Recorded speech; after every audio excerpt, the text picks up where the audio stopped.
This meeting into order at 6:04. If we can all rise for the invocation. Commissioner Garza, can you lead us in the invocation? Yes, ma'am. Lord Jesus Christ, thank you for bringing us here today. Lord, please bless our families and all our loved ones, and also bless this wonderful city of San Juan, and please guide us through making the best decision for our community. In Jesus' name we pray. Amen. Commissioner Ramirez, can you lead us in the Pledge of Allegiance?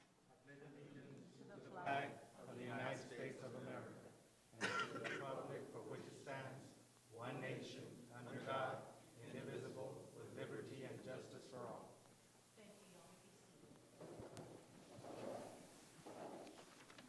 Public comments, I've got Homer Morales, if you can come forward, please. Mr. Morales.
council at another city. We're going to go into executive session at 6:11 under items.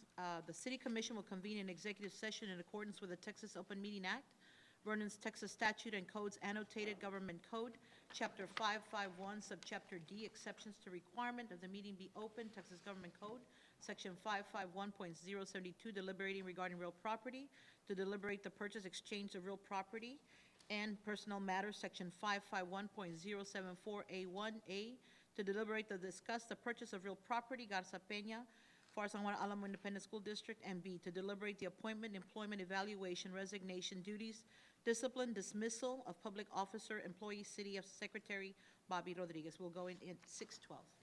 Mr. Delgado, can you come?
session at 6:33. Under items A, to deliberate and discuss the purchase of real property, Garza Peña, para San Juan Alamo Independent School District. Council? Mayor, at this time, I'm asking for authorization to make a counter offer to the school district on the draft of the real estate contract that was submitted to the city of San Juan. Is there a motion to that effect? So moved. Is there a As sec- discussed in executive session, As I'm sorry. discussed, yes. Is there a second? All in favor state aye. On item B, to deliberate the appointment, employment, evaluation, reassignment, duties, discipline, or dismissal of public of officer, employee, city secretary Barbie Rodriguez. I'm going to postpone that till the next regular city meeting when Chief Gonzalez is present. Back on item regular schedule here, 5, presentations. Presentation on the South Texas Water Utility Managers Association requesting monetary assistance for providing funds for a matching grant from the Texas Water Development Board aimed at real-time water quality and flow monitoring of the Rio Grande Valley. Chief? Mayor, Commissioners, we have the chief received notification, or should I say the interim city manager, on participation with these entities in reference to a grant that's available. Apparently, the Texas Water Development Board, 50% match. I was reading all the paperwork that's here, but it doesn't say specifically what the our amount. match is. That was Correct. going to be my question. And is it mandatory? From what I gathered here, Mayor, I'm not aware, I don't know what Yeah, the. I didn't get that either. Yes, ma'am. Is there a timeline for approval? No, ma'am, there isn't. I went through the whole paperwork that's here, and there's no specifics. I Oh. don't, Mr. Rivera? Mr. Rivera, you want to go ahead and shed some light on this? Yes, good evening, Mayor. Good evening. Yes, I reviewed the documentation. It's a grant that was approved already by the Texas Water Development Board. It's a matching grant. 50% of it is awarded by the Texas Water Development Board, and the 30,000, the remaining funds would require other municipalities that are interested in participating to cover the cost. And reading the documents, it's for real-time monitoring of the Rio Grande watershed. In essence, this would give us advance notice to the water plant operators in case we would have taste and odor or poor water quality problems in the Rio Grande. At this time, I asked some neighboring cities, and they're willing to participate, but they want more cities to be involved to bring the cost down. It depends on the size of the systems also. So there are a few systems already that sent a letter of participation to the McAllen PUB. But you are correct, there is no regulatory requirement that requires the city to participate at this time. How many entities have already signed up, sir? There's 5 entities listed. There might be more, but this is what I have in front of me. My only concern, I mean, if we're going to do it, it's going to be something that's going to be beneficial to us. I don't know what I'm agreeing to, what my percentage would be. And so I'm a little, I don't know, we're committing to 15,000 or 20,000, and the others are giving 5,000. I don't know.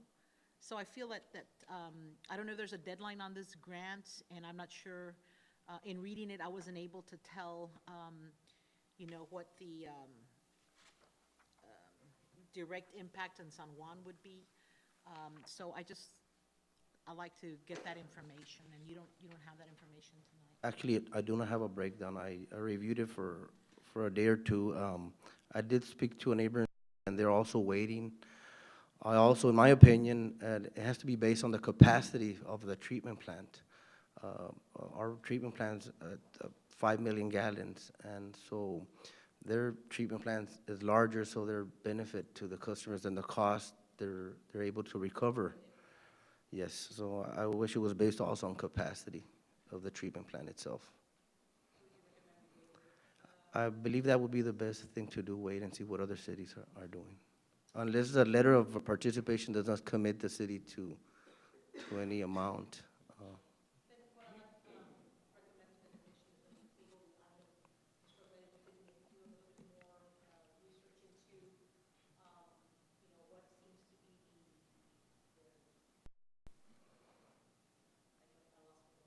What would be the process at this point in engaging, and how would that cost be divided amongst the participating entities? Okay. Timeline? Okay. See, how much time we got on that as well. I'll send him an email request and see if he can provide clarification. Second? All in favor, state aye. Aye. Thank you, Mr. Olvera. Motion passes. Item B, presentation on proclamation supporting the Rio Grande Valley White House Initiative Task Force, My Brother's Keeper, Building Ladders of Opportunity, a regional model for student success. This is brought to us by Congressman Hinojosa, who is trying to get the different municipalities, especially the Rio Grande Valley, participating in this program. And it's actually aiming at young men. And ratios say that the Latino young men are one of the groups that has a tendency to not pursue an education. And if we look at a lot of the numbers of those that end up in maybe incarceration or in, I'm not sure what the other word would be, but it's higher amongst the Latinos.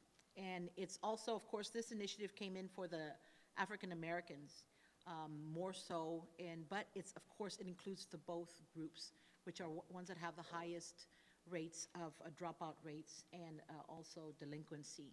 So what the intent is that the city become a partner, that the city agree to participate in some kind of form, be it through a program with a school district or with any other entities, of how can we then target and how can we involve those in our communities in this whole force of starting mentoring. And I know that Commissioner Ramirez was there. Do you want to share what your insights were? And I know that you would be. Yeah, you covered the gist of it. And basically, that's what they want us to do. Have male mentors for these male individuals, youth, whether it be students or young adults, so that they can reach that level of success that they're not reaching right now. That's a percentage. They give us some percentage numbers, and so they want us to kind of mentor these youth and make sure that they do go to college, and by motivating them. Okay, basically they'll have several activities with the youth and the mentors, so that we can help them out. We can guide them to reach that level of success. I'm going to go ahead and read the proclamation at this time. It reads as such: My Brother's Keeper, Building Ladders of Opportunity, a regional model for student success. Whereas in the alignment with President Obama's My Brother's Keeper Initiative Region 1 Education Service Center, the Texas Valley Communities Foundation, FAR San Juan Alamo Independent School District, and the Office of Congressman Ruben Hinojosa believe that through our collaboration efforts and implementation of promising and proven strategies, Latino male youth will gain a sense of empowerment, especially those in the most difficult circumstances, and will have the information and experiences needed to reach high levels of individual performance. And whereas collaboration between Region 1 ESC, in conjunction with community partners in the city of San Juan, will potentially reach out to 255,000 male minority students in Hidalgo County through research-based interventions.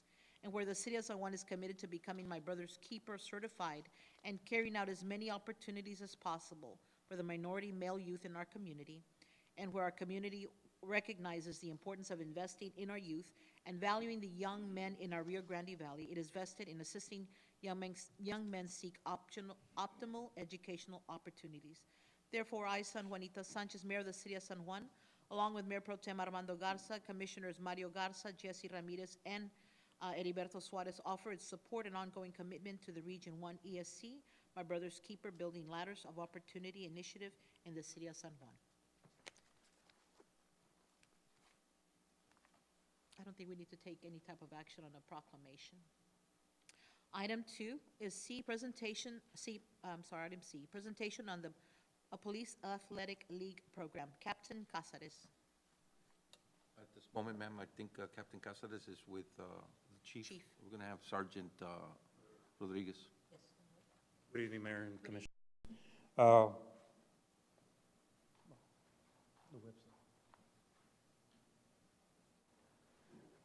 Today I'm here to talk to you about a program that we at the police department we're working on. It's called PAL, which is the Police Athletic Activities League Incorporated.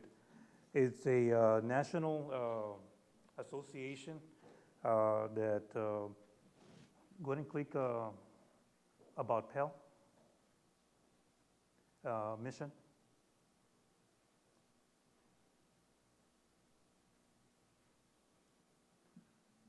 The National Association Police of Athletic Activities League, its members and charters work to prevent juvenile crime and violence by building the bond between cops and kids. This program there's several national charters and statewide within the state of Texas. What it does is it gives the Parks and Recs some additional support by supporting in means that this program, conjunction with the Parks and Recs, it helps out and support in creating a board members committee that gives it the opportunity to raise funds besides having your budget that you have. It creates a 501c, becomes a nonprofit, and gives you the opportunity to obtain funds, fundraisers and stuff, to raise additional funds to help out the Parks and Recs, the football, the baseball, softball, and all the soccer and all that, besides the funding you have right now. What it basically does also, I know the Parks and Recs is a combination right now of maintenance and the activities. What this does is separates the maintenance from the activity programs. And what it does is, go to, again, to members.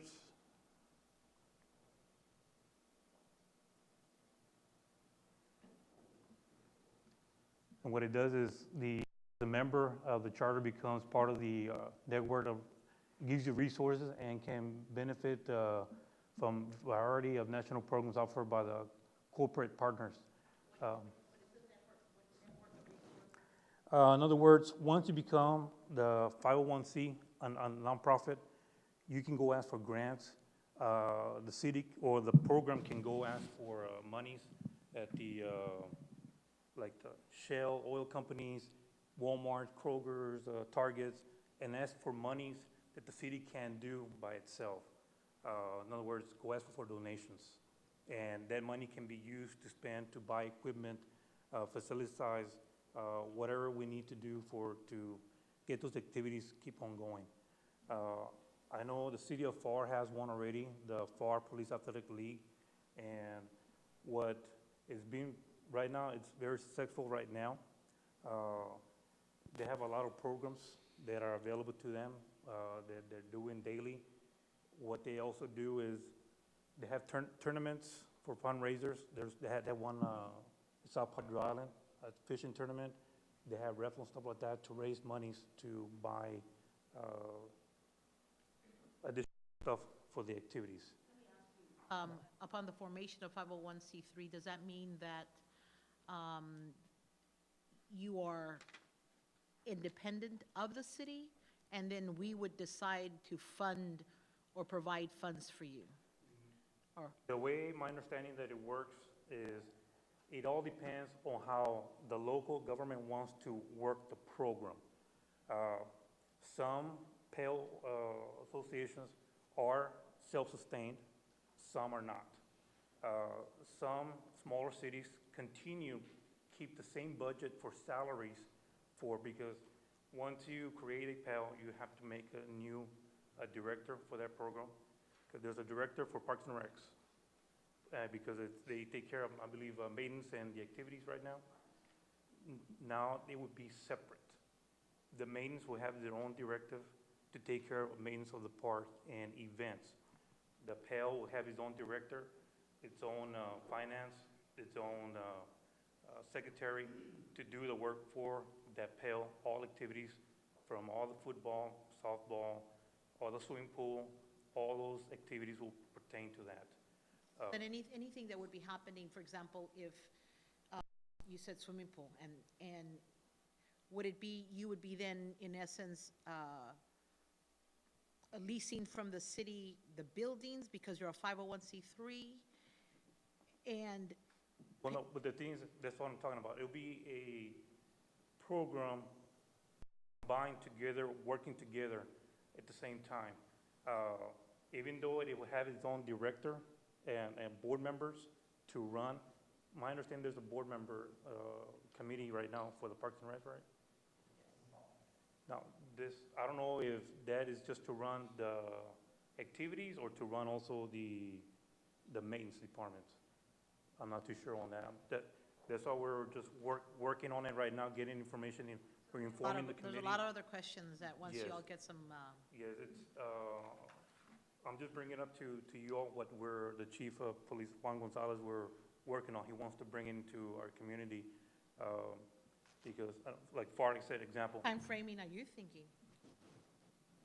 well, it's a long process. So I know myself and Gus Elizondo, fire chief, we had a couple of meetings in the finance prior month before. But then kind of, Gus left and we kind of put a halt on working on the ins and outs and how we're going to implement, or how we can implement this program for the city. Because it is beneficial to us, in conjunction with the prior presentation you all did about having the Latinos not going to education and stuff like that. This program is also run by officers. The officers also participate in being coaches, being mentors, participating on stuff like that. Can be retired officers or regular officers that we have right now.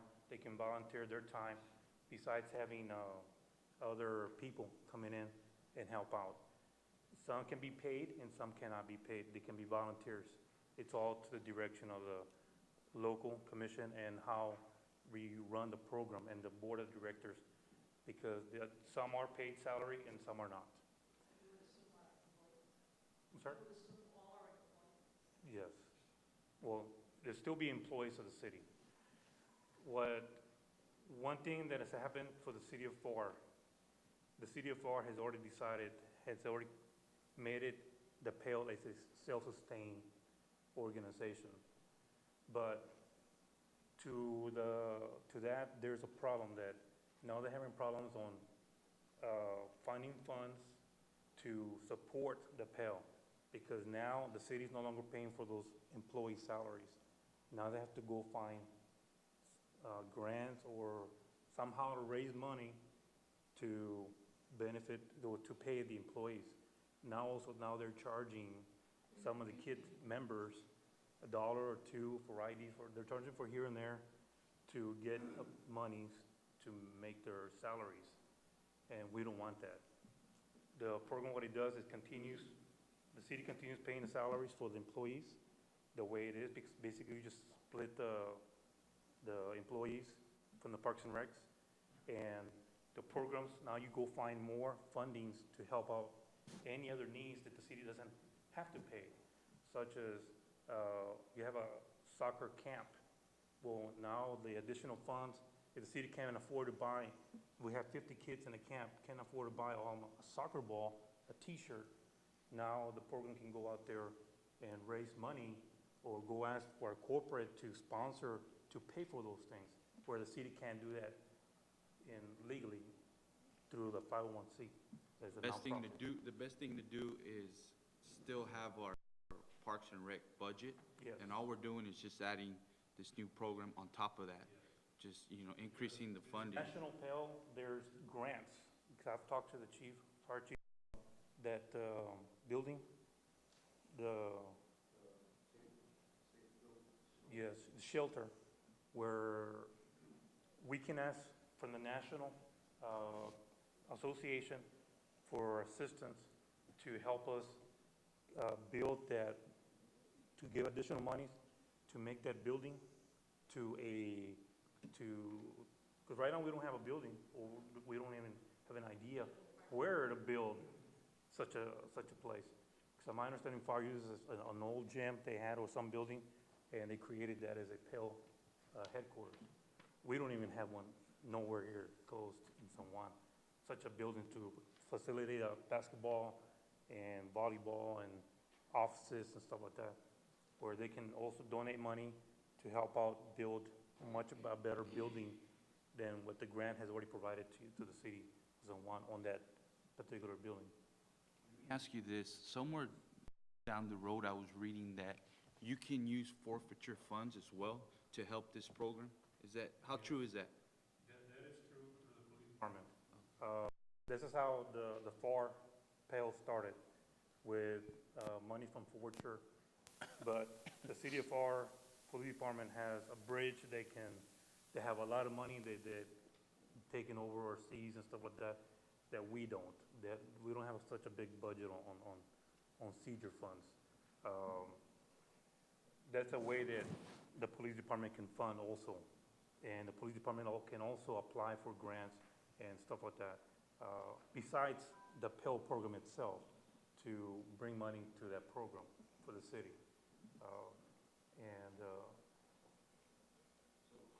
Talk about the having a board for this PAL program. Is it just consist of just peace officers, or is it volunteers and peace officers? The board should be consist of people from the community.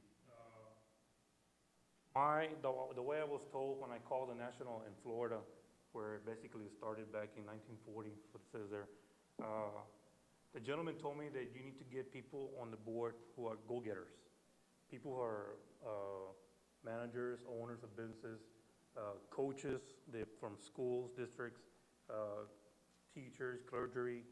The chief of police is one of them. Board members also probably be part of it. People who are go-getters and they know business where they can go out there and bring in, yes, funds. And people who are not just want to say, well, I'm part of a board, and they don't participate on making the PAL as successful. That's very important right there. Yeah. So, yeah, and right now, if you can scroll, there's 10 only in the state of Texas. Can you scroll up a little bit?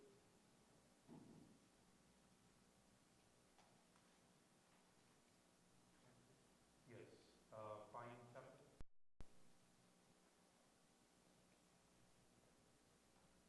Click on the state of Texas.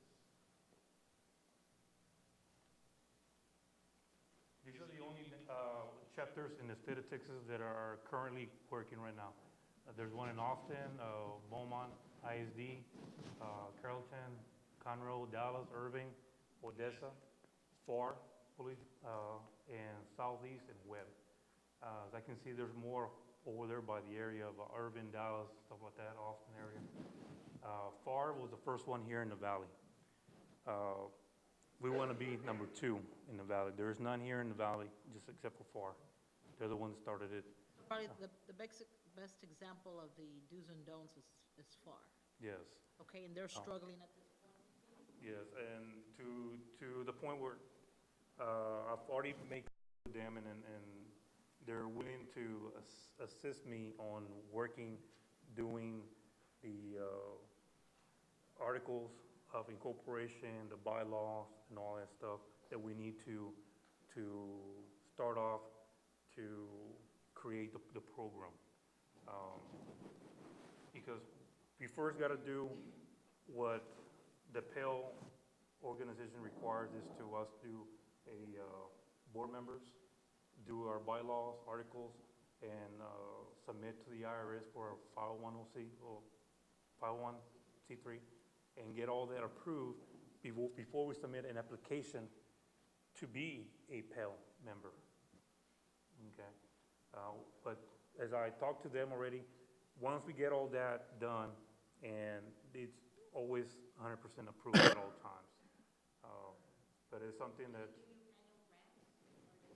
you can apply for any grants. Would somebody who's not in Pell, has a Pell, be able to apply for those grants?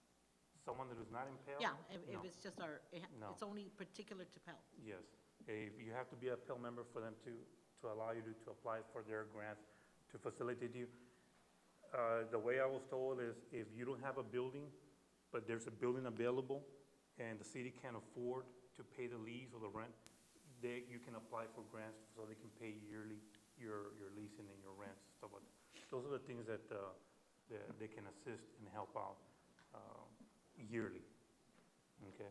Also, they can apply to build a building, like I said, or to assist you to build a building and stuff like that. I know I wanted to, like I asked the chief, Gonzalez, about that I need to start working more or getting more, like a small committee from every department from that will be involved in this, so we can start having meetings every once a month or every 2 weeks, so we can all get in touch to see what's available, what can we do, if it's feasible for this program to work for our city. And bring that information to you as we go. I know they wanted to get it done by this year, but it's a working process. There's not a one-man person that can do this. It has to be by several people to work on this. And I know, my understanding, you all recommend the board members. Or you all choose, or stuff like that, so, yes. That's like the last part. You're right, I think that getting feedback, and definitely checking in and FAR, what went right and what went wrong. Basically, like I said, the program, conjunction with the we just talked about, it's about dealing with the youth and the juveniles, and for them not to be out there causing problems, okay? They get to know officers, they get to know the community, they're not out there causing problems in not knowing. We educate them. There's a video here what I'm gonna show you. Go to news. It's about like a 2-minute video. It's just different options that different chapters do. I know the one in 4, I know they have a very close communication with the students, with their kids, and stuff like that. Scroll down a little bit.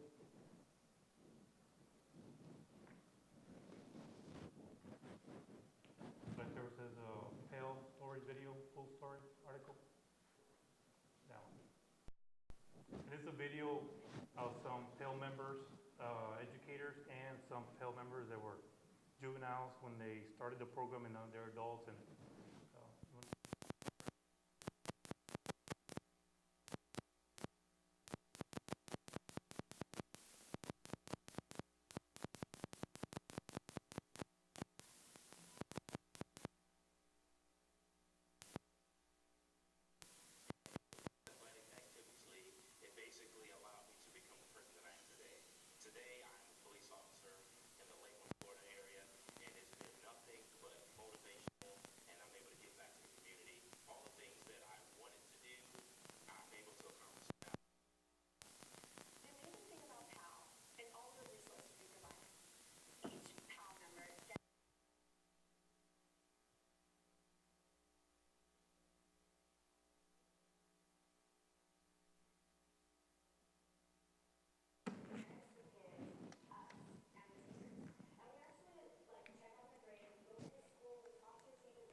going to go to school, college. Now they're going to go because we can start mentoring their kids, and they can not be a statistic on the other one.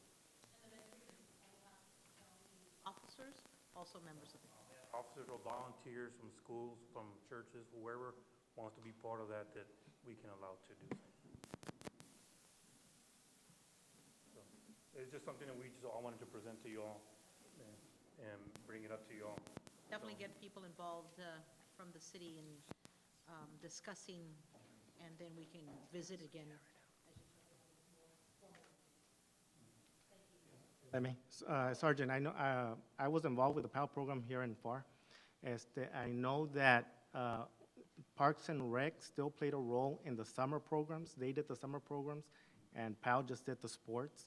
So I don't know if you've already spoken with Mr. Rene Jaime, so kind of see how we're gonna do it, especially that first year, because that's the year where you're gonna see the growing pains. And so it'll be important for you all to get together and iron those things out. Right. And then, so that's why I want to bring it up to you all, and we can start going back to it, so we can bring a whole discussion. And I would love to be a part of it if you can include me in it. All right. And also assurance to our employees that we're not letting anybody go. Right.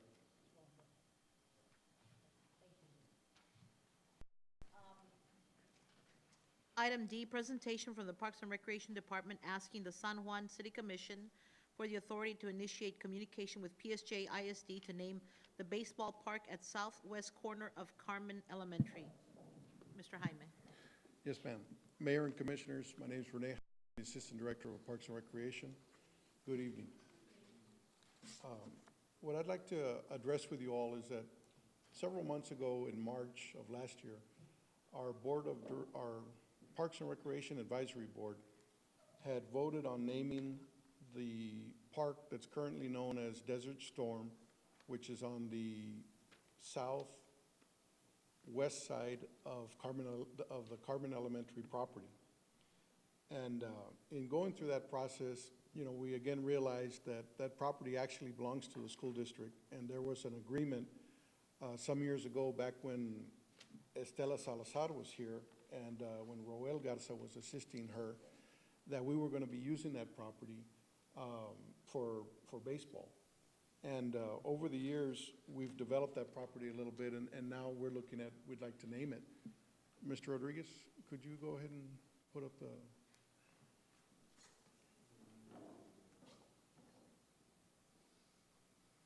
It's on your desktop, under...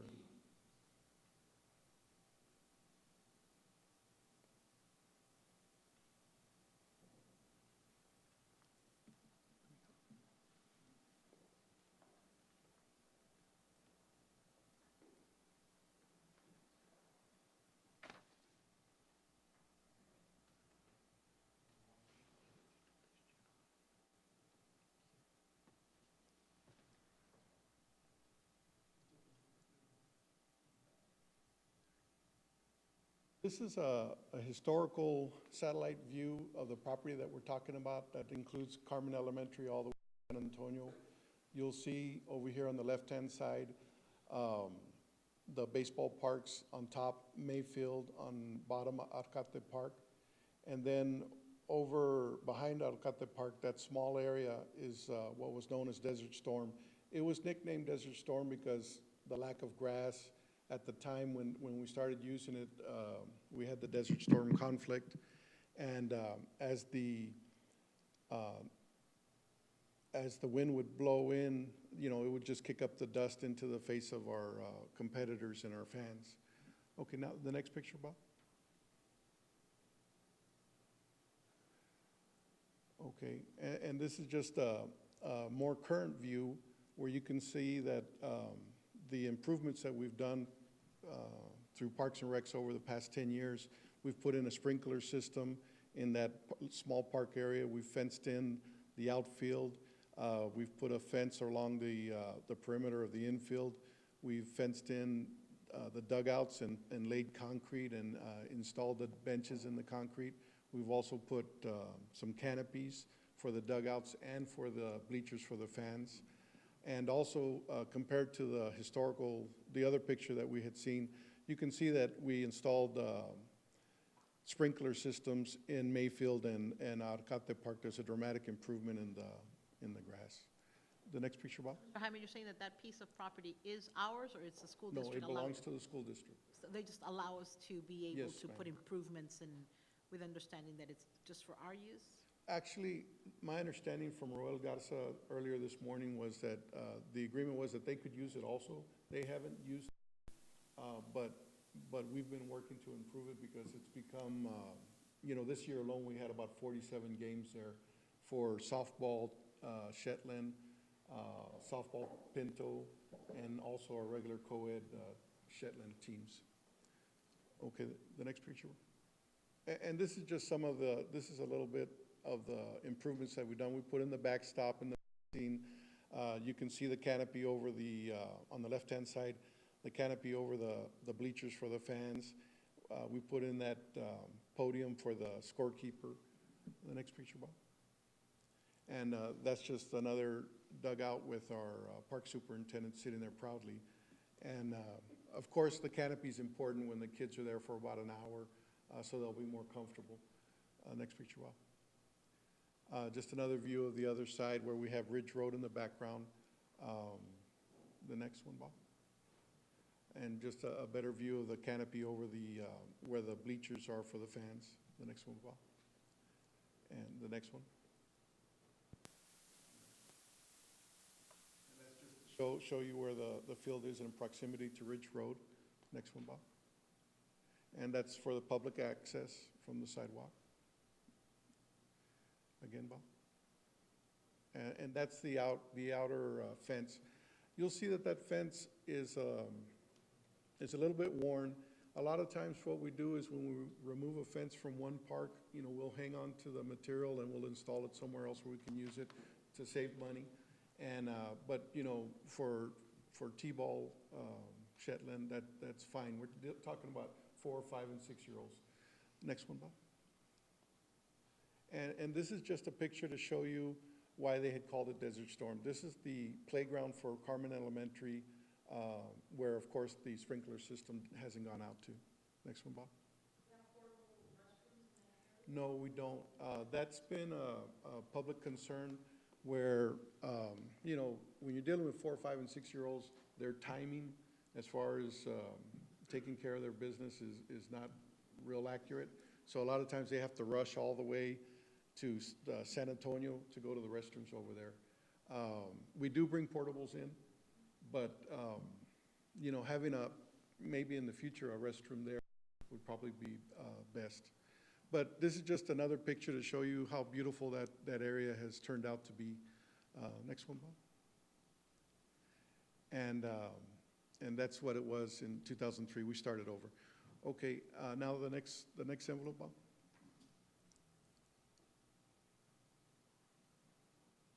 Yeah, there you are. You're on your desktop.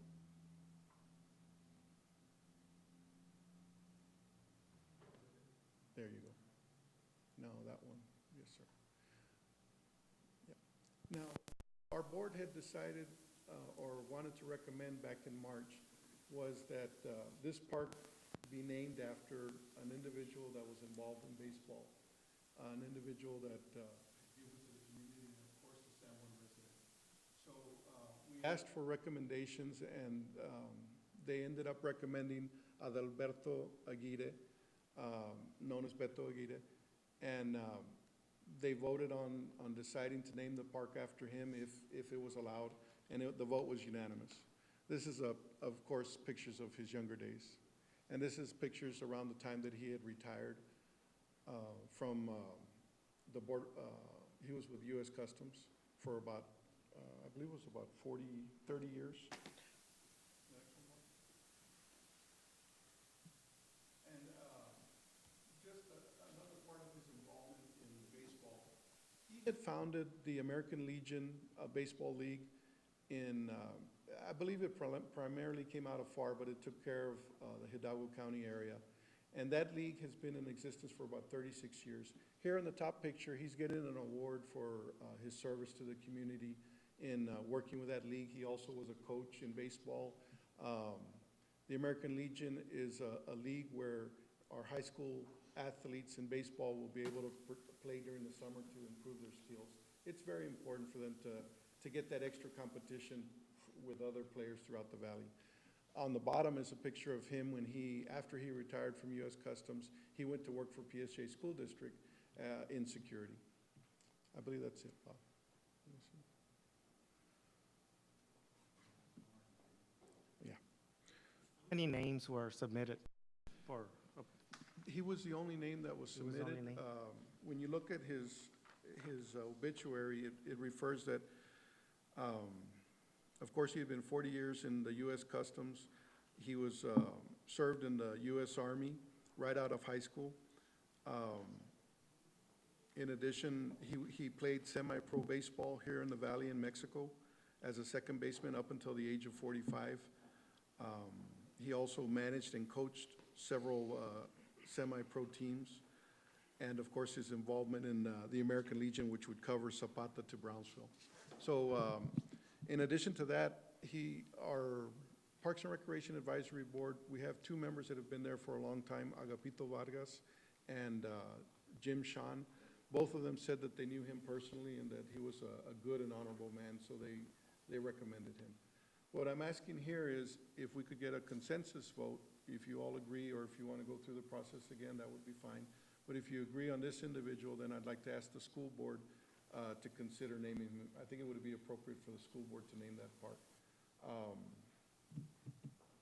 And as far as the school board's concerned, informally, I've spoken to a few of those members, and, you know, some of them, their father, one board member, his father actually played baseball with Mr. Aguirre in the semi-pro leagues, and the other individuals knew him personally also. So I think it would be a good step. We might be, if they can do it, it might be likely to happen. Can we name a park, even it's not ours, you know, it's not ours at all. What I'm asking for is for me to go to the school board and say, this is a recommendation or request of my board, and also via consensus of the city commission and mayor, that we are also asking that it be named after this individual.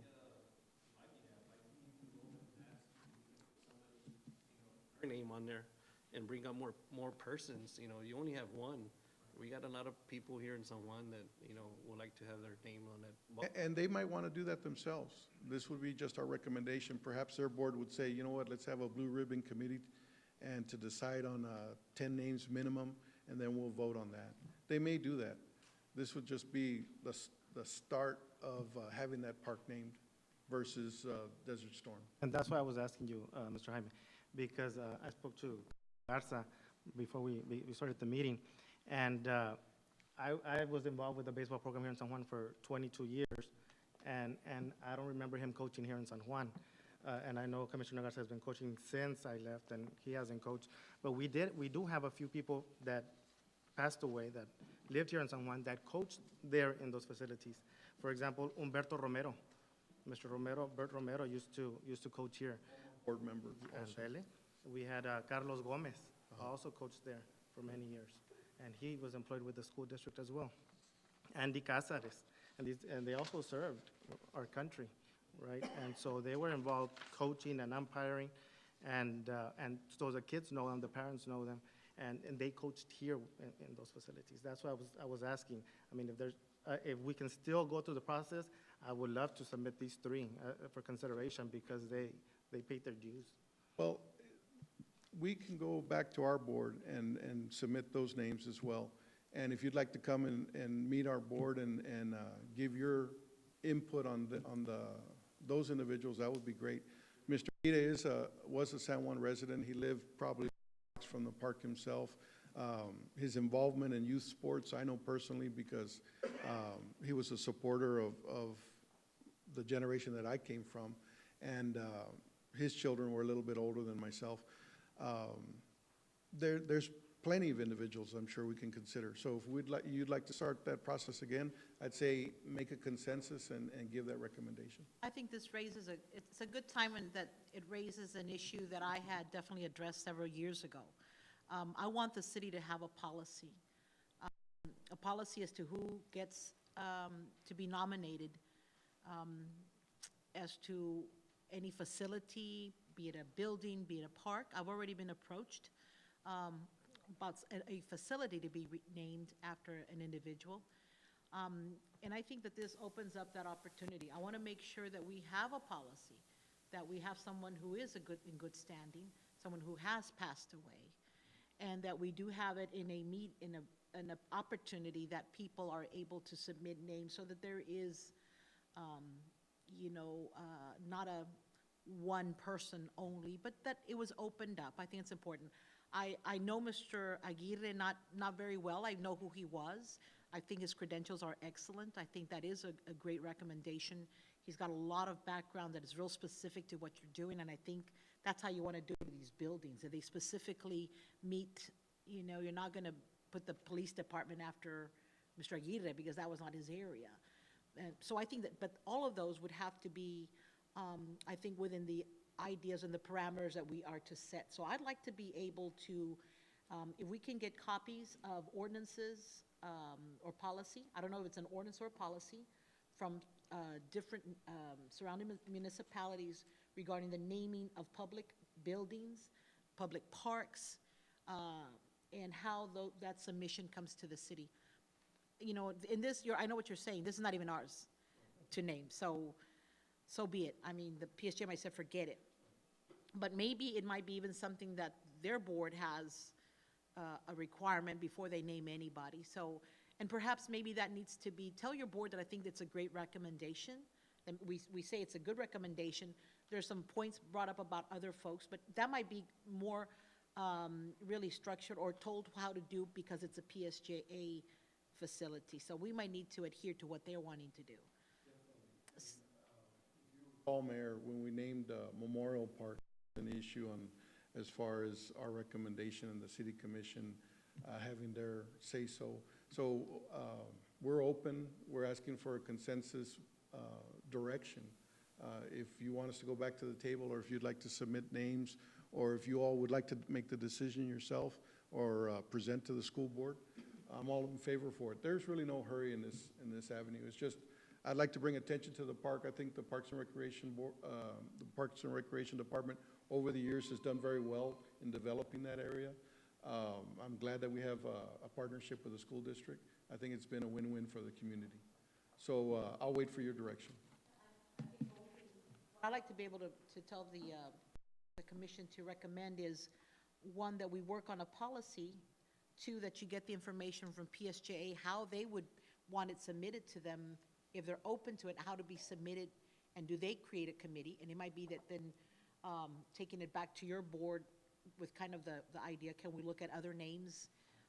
And then their recommendation would come to us for approval, and then we can submit it to the proper entity. But if we can clear up those questions first, I would say that that would be maybe the route before we say yes to Mr. Aguirre, but definitely I think he has given a lot to the community in so many ways that it would not be a bad recommendation. I'll gather that information and then come back with the process and then wait for further direction or other candidates that you'd like to recommend.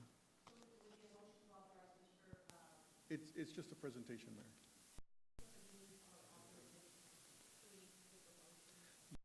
You could make a motion to give him the he was requesting, or you can just say no action. Well, you don't even have to do no action and just say, bring it. Work on a policy for the city of San Juan, because there will be another one coming very soon. FYI, Mayor and City Commission, the school district does have policies on naming facilities and buildings. It's CW local within their school policies. So, but I will work on that.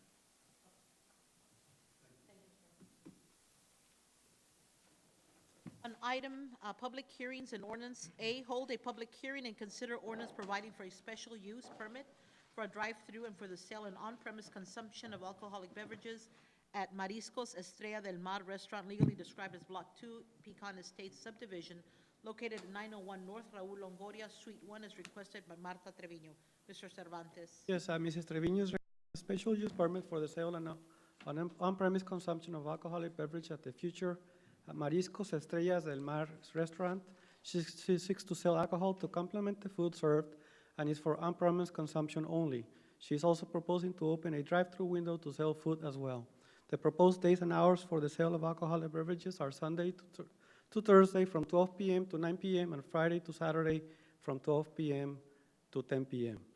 A public hearing was held by the Planning and Zoning Commission on July 17. Nobody showed up in opposition. The board that day approved it unanimously.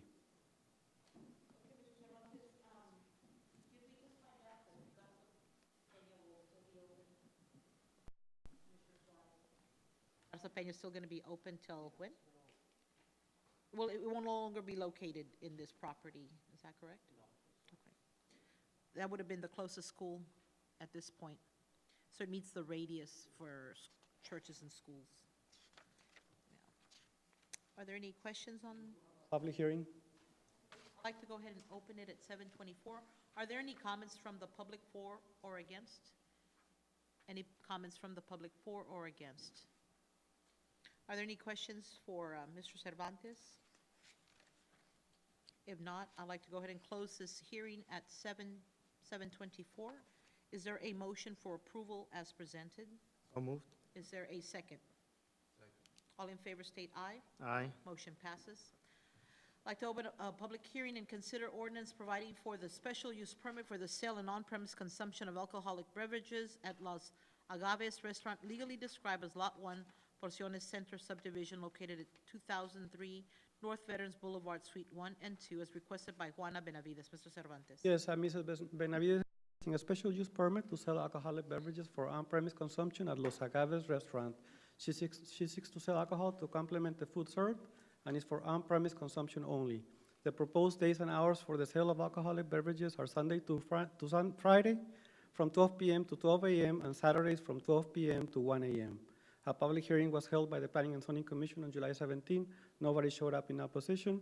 The board unanimously approved the request on July 17. I'd like to open this public hearing at 7:25. Are there any comments from for or against? Any members of the public that have any opinion for or against? Mr. Cervantes, on the, you're stating till 1 o'clock. I remember that the issue the last time was that certain licenses only go up till midnight. Does this make No, the exception? On Saturday, if it's for on-premise consumption, like a restaurant, the TABC allows until 1 o'clock on Saturday. You could, The exception to go beyond the 12 the o'clock. TABC allows it. You could lower it if you prefer, if you like, limit the hours, but TABC allows. Copy of the, remember the last time you had not seen the copy of the application or the permitting? Do you get to, do you request that? Yes, and Okay. now we're being extra careful on putting the hours of operation and comparing it to the application. So the application that was submitted to Mr. Rodriguez reflect those hours. Yes. Are there any questions? Not, is there a motion? Close it? I haven't closed it. I'd like to close it at 7:26. Is there a motion for approval as presented? Is there a second? Second. All in favor state aye. Aye. Motion passes. Thank you, Mr. Thank you. Cervantes. Item A, consider authorizing the interim city manager to enter into a intergovernmental cooperative agreement between the Palm Valley Animal Center and the City of San Juan. Chief? Mayor's Commissioners, this is in reference to our yearly annual contract with Palm Valley Animal Center. We currently think it expires in October, so we're going to get it in there, to get it approved. The rates are pretty much the same, ma'am, $70 for every animal that's taken to the shelter. I saw your report that you provided. Yes, ma'am. Still 200 and some animals. This past month, 170. Yeah. All right. Are there any questions? If not, is there a motion for approval? So moved. Is there a second? All in favor state aye. Aye. Motion passes. B, consider authorizing the interim city manager to execute change order number 2 for the 2014 street reconstruction project, which included the following streets: Eldora Road, intersection of Veterans and Eldora Road from Arbolitos Avenue to east, Eldora Road intersection of Raul Longoria and Eldora Road, Sioux Road intersection of Sioux Road and Retama Street, Cole Avenue, 7th to the cul-de-sac, and Chaparral Street intersection of Veterans and Chaparral, for a total of 58,647. Chief? I'll pass it over. You're familiar with those figures, Ronnie? Well, in your packet, I put the breakdown and the areas of these streets. These are just basically patch jobs of leftover from the original bond money, or the original bid that we have with 2GS Construction that's out there. We went out and looked at several streets. Javier had some recommendations, and we went out and looked at them. We didn't recommend any long streets because there's really not enough money left over. This will put us at the 25% of the original bid. And so this is all we can do. Basically, the 58,000 and whatever is all we can do is for the last change order on this project. And the reason we're doing this because we actually got a very good bid. And the contractor's willing to jump around even though they're little pieces. And so that's the reason we want to take advantage of this. Now, on this fund, when we started this project 2 years ago or whatever it was leftover money from the bonds when the library was built and the water tank. And there was, I think we found out this week, there was $1.228 million in that for doing this. After we're done with this, we're gonna be at about $1 million.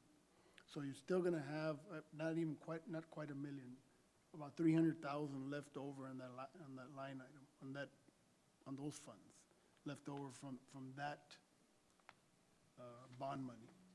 Now, I don't know if the city would like to do something with that money or do, these are my recommendations. They're not, obviously, there's a lot of places that need work. Ronnie, Mr. Cruz, you put what was it, a schedule together of listing of Yes. priorities. Do you have that with you? Yes. I looked at the streets that you're recommending, and I'm totally in agreement with Sioux Road, and we're talking, what I want a little bit of clarification, it talks about Retama all the way up to what street? Would that meet where once the bridge comes down, would it meet it all the way to the extension of the bridge from Retama? No. The first Retama is just the intersection of Veterans and Retama. I think it's 225 feet. No, but I'm talking I'm talking east. Okay, on the other side is the other intersection of Raul Longoria and Retama. Then the other one is just a little extension, just from where we left off on the last project, And you're talking what? Which street? Eldora. Eldora. Eldora. Right there where we left off, that, just another little strip there because it's real bad. Obviously, it's hard to say, okay, we're gonna stop here, right to Reedmock, the entry to Reedmock, up to right there. That piece, then the other one is Sioux Road, which is what the gentleman talked about. Actually, we had seen that a long time ago one day, well, I had seen it, it was raining, and people go around it. They go around into the dirt. So we had seen that, he brought it up again, and that was one of them. The other one is a little section here on 7th. Okay, don't move yet, don't move Okay. from Sioux Road yet. So, this cul-de-sac that you, not the cul-de-sac, I'm thinking of something else. The Retama up to what part of Sioux Road? Because I can't tell well from here. You didn't mention at where does it end? And it's 200, and that's Exhibit D. It's 225 feet. Okay, so when we look at the design that you have made for, and it was presented for the lowering of the bridge, okay, on Sioux Road, how much gap are we looking between where that's gonna end and where this is being built? It's a lot. All the schools, all the idea school, all that area is still lacking. And that's still pretty bad. Yeah. This is, like I say, this is just a little patch up. It's not, Okay, so then why are we going to the west side of Sioux Road? If you look at the amount of traffic that gets burdened, the Sioux Road gets burdened with, the majority, I would venture to say, because of the schools, Yes. lies on the east side. If you look Yeah, at the right. concentration of homes Mhm. and travel because of Idea, because of Trevino, and even traffic that might come around because when they drop off folks at Reed Mock. Right. So I would want to see that the money that you're thinking of doing on Sioux Road be brought over to this side to be able to do an overlay for that road, because Sioux Road on the east or on the west is going to be a major project. You're saying east and west from Raul Longoria? I'm talking Raul Longoria going to Retama. Right, okay. Because if you look at the amount from where we did 100 feet, I think it was, or, okay, 300 feet from Raul Longoria to the bridge. Wait a minute, not to the bridge. Just from the intersection to. No, I know. I'm thinking about where we stopped, what we did, and then to the bridge. Because I know that once the bridge comes down, there's a good amount left that's gonna be done because you allotted for it in the lowering. So there's gonna be a space left. Yes. And that bridge should be coming down when? There should be going out for bids, hopefully this week or next week. And then, of course, we got schedules, but the plans are done. Really soon. So there's gonna be a small gap, that's a really bad gap, Yes. between there and whatever we do with the bridge. And then once we get on that side of the bridge, the gap from where you end up the design of that bridge and where you're bringing up the line is gonna be a small gap also, correct? On the west side, east side of the bridge, once you've lowered it, East side of the bridge. yeah, it's gonna extend a little further out. Not that much. I saw the plans and they're just going, where the Magic Valley Electric is, just up to that entrance. That's going east. And then there's all the school, all that area, then you get to then get to Retama. Would you, Mr. Morales, I know you drive that street every single day, you're saying, right? Yes. And if we look at the amount of wear and tear that our folks experiencing, if you look at the part west of the bridge and the part east of the bridge, would you say that the worst part of the bridge the worst part of the street would be east or west? From the bridge, it would be on the side. Mhm. From the bridge, it would be, which is basically. All of the east. Idea, East towards Retama. east of the That's what I'm saying. that- Yeah, that's what I'm saying, but That's- east towards It's Retama. kind of strange that this is temporary, and I think that the reason we discussed if we're going to invest, this is $58,000, it'd be great if we could do everything. But if we were able to take some of that road that is being proposed on the west side of Sioux and put it on this side, which is definitely used by more people, has a bigger impact. But there's nothing on the west side. I thought you had a west side. Then it's Eldora. Eldora. Okay, Eldora. Let me take Eldora. The two intersections in Eldora. The two intersection of Eldora. To bring it to Sioux Road, to be able to complete that, or at least give some reprieve on that whole thing up to Retama, from whatever gap we're gonna have on the west side after the bridge, and then whatever gap we're gonna have up to what you're already proposing. I don't know that would be sufficient if you don't do those other two. But there's gonna be more money left over, ain't it? Is there gonna Yes, be, but we can't use anymore, because we're up to the 25% of the original bid. By law, that's all you can do. You can change order only 25%, above or below, but in this case, these are good change orders, we're getting more done. Mayor, what you're saying is. The way, using if, from west, swinging it over to the east, the east, right? yeah, exactly. And And there's according, only two streets, I believe the intersection. Aura's pretty bad, and, on I Road and, I remember the Mayor Pro Tem saying that Eldora was the one that was on a list in 2 years. I don't know what list happen that tomorrow, was. That's what I say. you know, It ain't gonna happen tomorrow. so might as well fix it on I Road. Well, you I know. think if you look at the amount of people that travel on a daily basis and the concentration of homes and the impact, you have a bigger impact on Sioux Road. I'm not saying Eldora doesn't, because it does. I don't think Road it's has the same been thing. used, they're using it every day, so. But the impact is so much more, in my opinion, on Sioux Road. I like to see Sioux Road have that overlay as much as we possibly can to be concentrated on that, and the part of Eldora. that you mentioned. Yeah, I totally agree on that. In my opinion, I agree, and all of Sioux Road. That's correct. There's more, in my opinion, I feel that there's a lot more traffic in that area on the east side compared to the west side. So, I definitely, agree with that as well, so, I know the intersection, we did on the last time, we did the intersection.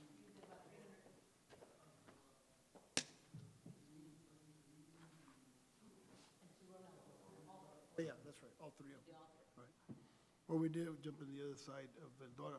Now, if we take those out, we have, about 500 more feet. That's not gonna put it, between Retama to this bridge, we're about 15, probably about 1,800 feet, linear feet. From Retama to where the bridge is, It's 1,800 feet. I mean, more or less, So how many feet, Ronnie, is it gonna come out once you get the bridge? about 500. Okay, so how much would subtract that?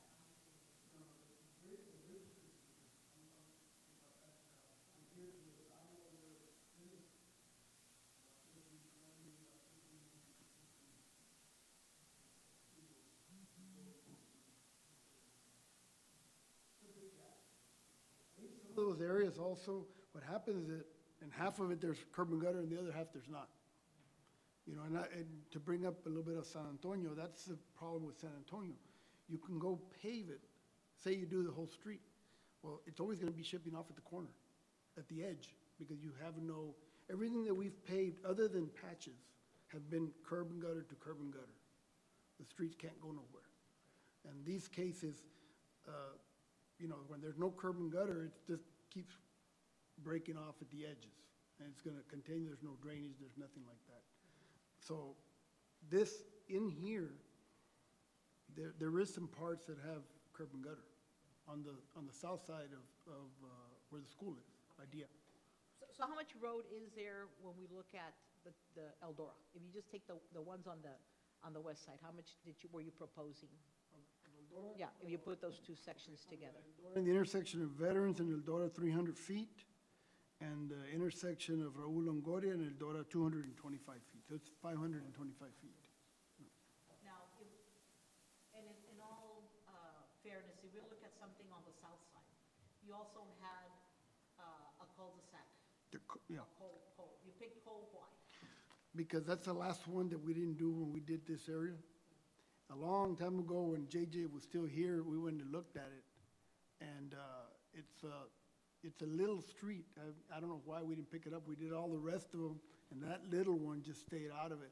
And I went over there and looked at it the other day, and there's some pavement even missing.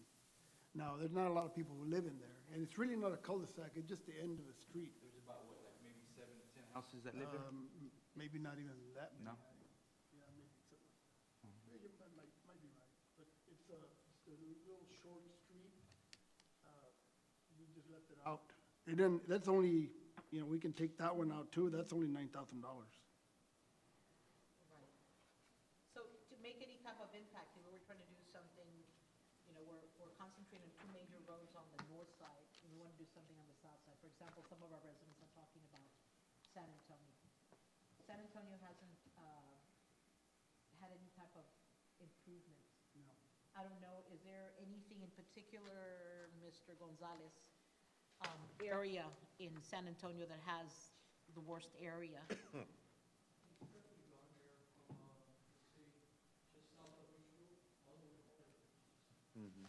It's bad. See, on this list that we came up with, San Antonio is here. However, it's to add curb and gutter to the east. So, let me ask you this, we The talked west. about $300,000 left, and that's money from the 2007 issuance that we had. Right. Okay. Now, with that money of the 300,000, and we were look at a road, for example, on South San Antonio, are we having to acquire easements? No. No, we've got everything, and as a Well, the way it is, because obviously there's nothing on the west side. If something ever develops there, we will get right away, dedication, and of course, they gotta So pave we it only have dedication on the on east the side. east side. where there's a curb and gutter, where the sidewalks are and all that. Maybe where where they live, maybe there was some dedication for, they're talking about water lines, something, but as far as right-of-way, there's nothing on the, I mean, there is right-of-way, I mean, but not what's gonna be projected. What we need to do is look at an actual capital improvement plan for those type of roads. Yes, because, you know, when you do that, you got a drainage, curb and gutter, or not, you're just paving it just to patch it. And I know where they live because I went out there after I saw those pictures, and it's bad. I mean, there's no two ways about it, it's bad. Now, if we looked at, one of the things that we discussed during the budget time was that machine for overlay. You said you were gonna look at whatever they're using in Alamo to be able to go and do overlays, just kind of give relief while the major projects. What have you found on that, Mr. Gonzalez? On roads like that, you can't do it. You've lost the base, you've lost the sub-base. The overlays are good, like, for example, like what we're doing, even what we're doing right now, we can't really overlay it, not just overlay, we need to work the caliche. Now, can the city do that? I know what Alamo's doing is more like maintenance. What other cities, bigger cities do, they go overlay it, like what the Cutlers are doing, where there's no pothole, there might be one, they patch it, and they just put the overlay on. They're preventive maintenance programs. I think they pave their streets every 8 to 10 years. It's automatic. Every street will get paved with a Cutler in McAllen. And I think FAR's doing it now. Are any of that roads, well, no, because you see, we've got to build drainage and everything. There's none of them, the ones that we're talking about, that would qualify for a Cutler to come in and do anything, because there's nothing there to do. The ones that would qualify would be the ones that, for example, we paved 7 years ago. Those are the ones, because if you go out there to the ones across the subdivision, across Juniors that we did, San Juan del Norte, San Juan del Norte and Cielo Vista or something, I'm not sure, those two subdivisions. Well, if you go look at those subdivisions, they're already starting cracks, you know, they're about 7 years old. Those are the type, okay, that's ready for that. So you do it and you bite yourself another 10 years. And I think when we had the Cutler guy come by to look at the streets, I think he saw them, and the ones we recommend, I mean, the ones that pothole, we can't do nothing with that. They're too far gone. And just, you know, maintenance, it's maintenance. But, no, this is just my not even a recommendation. There's so many I could recommend. I mean, it's just wherever you guys want to go. I just want to spend this money with this contractor because the bid he gave us is excellent. You know, it's an excellent bid. We've never had one this low. Cost per square yard of actually working the caliche up to the hot mix. And they're going pretty fast. I don't know if you noticed. They're already, I think if we wait another month, they'll be done. Well, I think that when it comes to looking at our streets, I've been requesting, and I'm hoping that we can do it soon, have a workshop to talk about long-term, talk about capital improvement, talk about either bond issuance, and find a way for financing, because we have about $11 million worth of street improvements, and I don't know, that's still going up, that we have to do the entire city. And what's being recommended right now, anyway, for these streets, is a temporary for some relief, but there's a lot of work still to be done. So I'd like to recommend that we have a workshop even right now during the budgetary time. I'd like to go ahead and see something in the month of August. We can tell Chief Gonzalez to look at the calendars and set something so we can discuss it, and have now that we've done some paving, go back and look and what is a long-term plan for streets like San Antonio and Sam Houston and Eldora on a long term. I'd like to make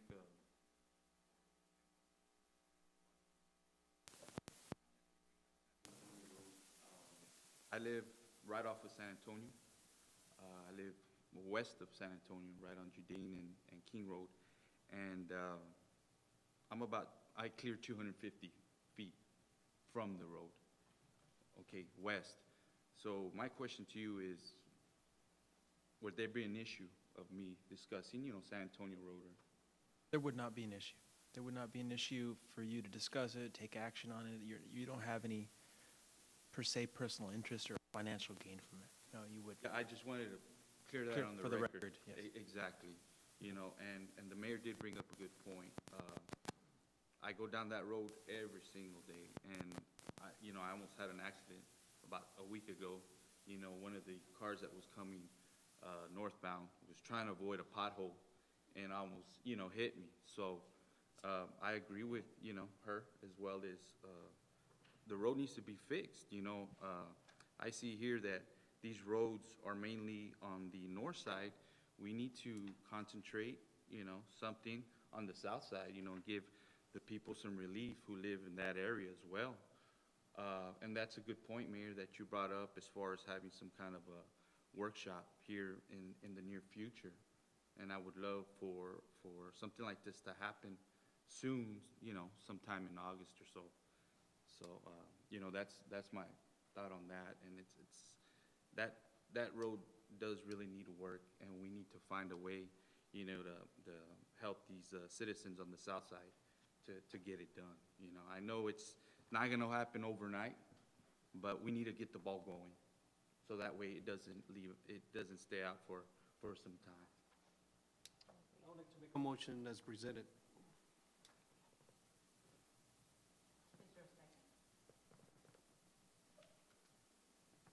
To include Eldora? The ones that are here on the, as Ronnie presented to us.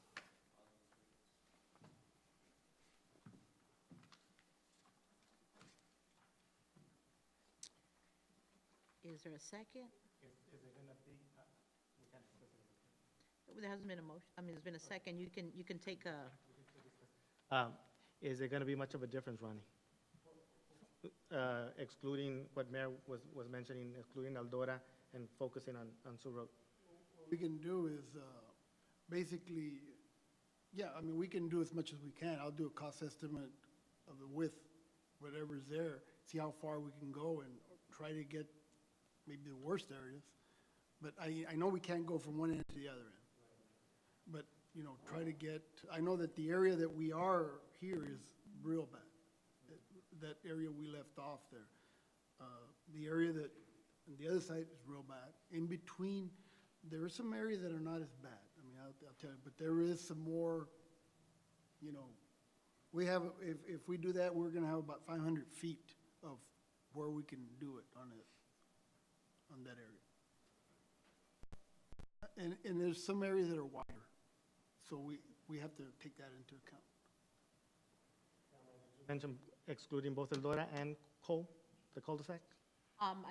at this point, I would. I would too, that's what I Okay, would so- recommend, and just focusing on the Sioux Road and, Then basically you would not, and, right, exactly. Or just do that one piece, or not even the one from Arbolitos to Reedmonk? Well, I've got a motion, let me get rid of that motion. Okay. And then we can discuss what would be. So if there's no second, then that motion dies. So I'd like to then look at the recommendation of what would be the next option.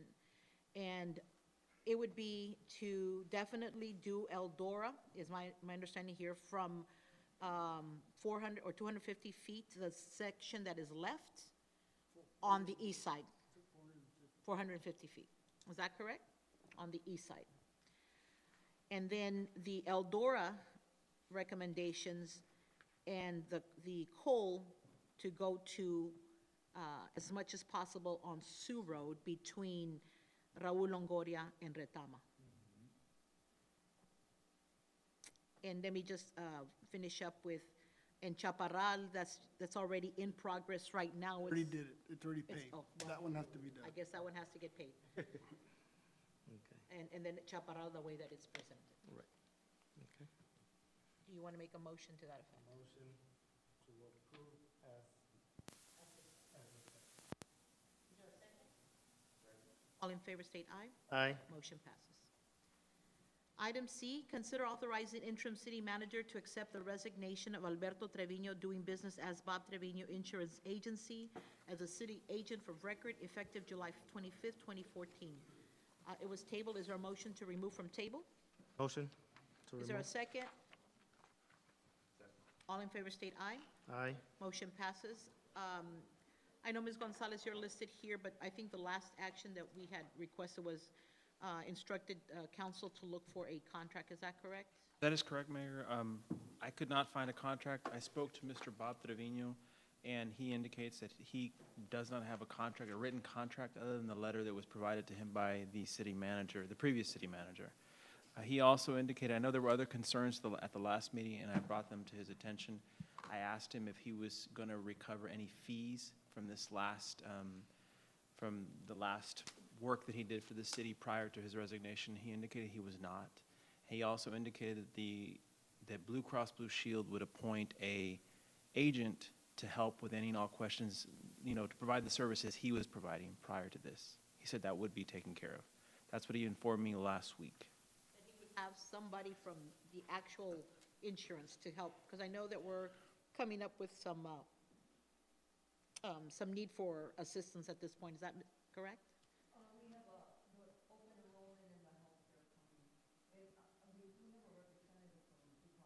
Already. That would help the city, since he's not going to be here to do that. Now, at this point then,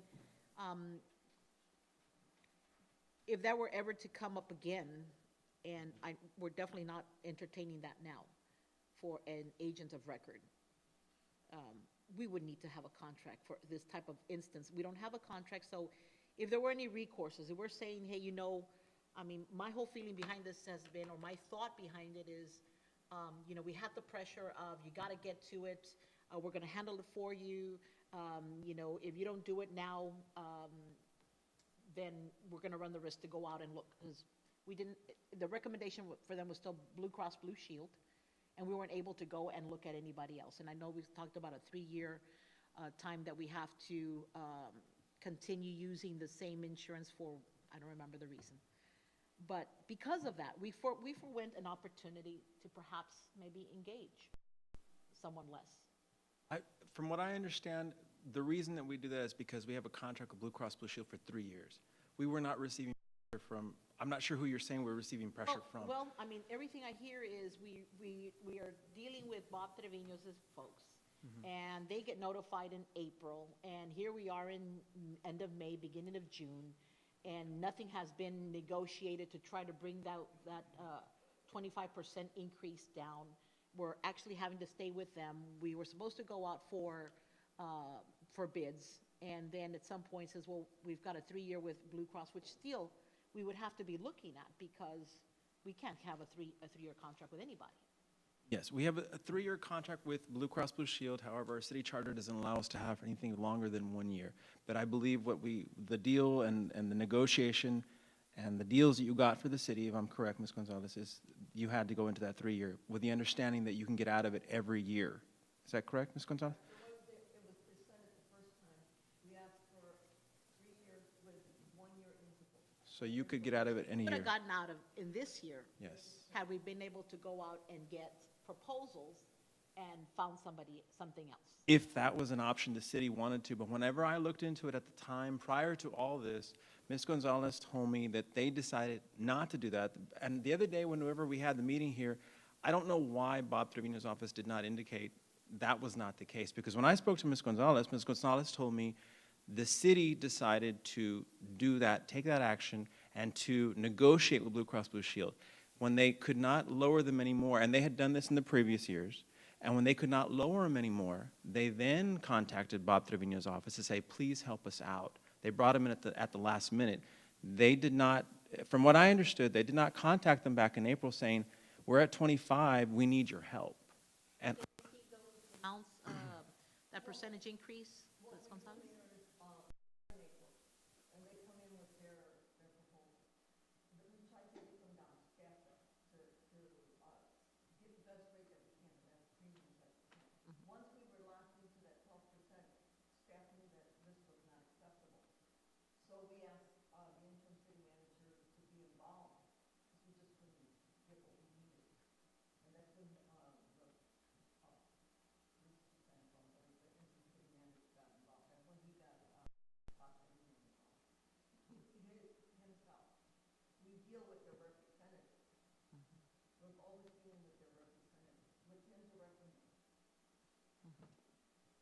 I mean, we just don't need a record of agents. And if this city were ever to discuss that ever again, contracts need to be developed to do that. I would recommend that a contract be developed. I'm not sure why in this case there was not a written contract. I'm not sure where the ball was dropped, back then. I don't know what happened with that. I could not find that out because, like I said, I had been speaking to Ms. Gonzalez, where was that contract, and we couldn't find it. But I don't know where the contract was at or why it was not developed.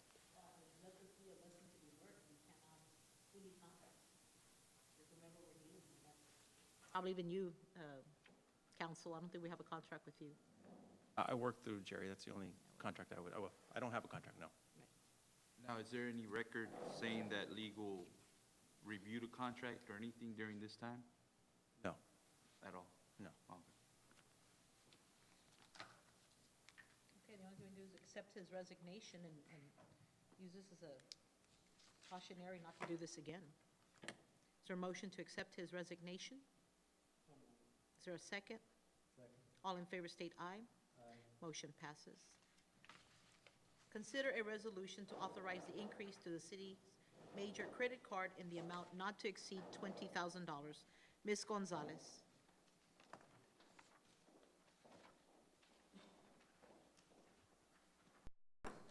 I'm requesting that staff gets authorization to increase our credit card limit from 10,000 to 20,000. And I'll tell you why. We have a lot more staff now. When we first received the card or got the card, we only require 10,000. Now, there's more staff, there's a lot more training, and I find myself having to ask finance to get me a check to pay, not that we're not paying our bills on time, because we do, but I book almost every week travel. And this last week, we found ourselves $10,000 over our limit because I had booked some other travel, and we needed for TML that's coming up in that. So I'm requesting 20,000, an additional $10,000. Just for clarity, Ms. Gonzalez, when we are putting on credit cards, charging, we pay them off within the month. We're The not way we're supposed. accumulating any interest No, or ma'am. anything like that. Is that No, correct? we're paying our bills on time, yes. I do. It's in the purchase policy that the purchasing department handles the card.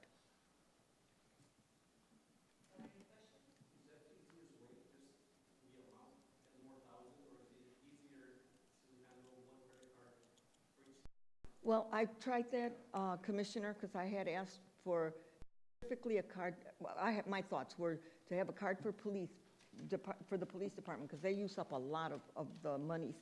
And then the rest of the card, or another card for staff, whether the commission or staff. But I was told by the bank that they're having some transactions right now with another company, the credit card company. So there's even a possibility that even though I'm requesting the $10,000 additional limit, that we might not even get it. But the second card, they told me right out now. So my second thing was to at least try to get $10,000.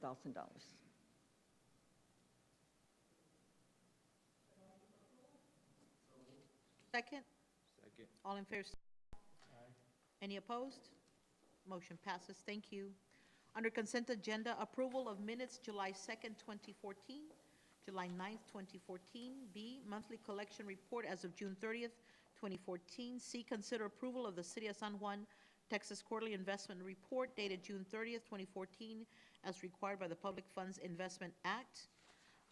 D, consider authorizing the Chief of Police to apply and submit a grant application to the 2015 Homeland Security Grant Program. E, consider authorizing the City of San Juan Fire Chief to submit application for the 2015 Homeland Security Grant Program. I'd like to just pull the E. Chief, I saw the recommendations that you were making. Are those also some of the ones that were discussed during the budget Exactly, time? ma'am. Those are it. Fantastic. Yes. And so that's being, and you think it's a good opportunity to get funded? I What do you think so, Mayor. We've actually, every time that I've submitted applications like that to the Development Council, I'm not gonna say I get the 100% funding, but a good portion of it. I think I'm still lacking a little bit of information, because what I'm gonna present or submit, it's gotta be mobile, because because I'm gonna classify it as a regional project. So I'm saying that I think we have a good chance in securing.